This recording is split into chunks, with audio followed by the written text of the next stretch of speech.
ఈ 77 సంవత్సరాల నుంచి మన భారతదేశం ఎన్నో దశల్లో పూర్తిగా అభివృద్ధి చెందకపోయినా అభివృద్ధి చెందుతూనే ఉంది.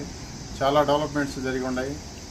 అనేక మంది ఈ డెవలప్మెంట్లో మన స్వతంత్ర సమరయోధులు అయితేనేమి, ఆ తర్వాత వచ్చిన రాజకీయ పెద్దలు అయితేనేమి, ఇది అప్పటి నుంచి ఇప్పటి వరకు దేశాన్ని ఏదో ఒక విధంగా డెవలప్ చేస్తూ వస్తున్నారు. అందులో ప్రజలందరూ కూడా భాగస్వాములు అవుతూ ఉన్నారు. అవ్వాలి కూడా మన వంతుగా మన డిపార్ట్మెంట్ తరఫున కూడా ప్రజలకి అంకిత భావంతో సేవలు చేసి ఒక రాష్ట్రం డెవలప్మెంట్ కావాలంటే పోలీసుల పాత్ర ఎంతో కీలకంగా ఉంటుంది. అంటే ఇప్పుడు వ్యవసాయదారులు వ్యవసాయం చేసుకుంటారు, దాంట్లో పోలీసుల పాత్ర ఏముండదు. ఒక ఫ్యాక్టరీలు లేదా ఒక కంపెనీలు, ఒక రాష్ట్రంలో పెట్టుబడులు ఇటువంటివన్నీ రావాలంటే కూడా ఆ రాష్ట్రంలో శాంతియుత వాతావరణం ఉండాలి. శాంతియుత వాతావరణం ఉంటేనే ఎవరైనా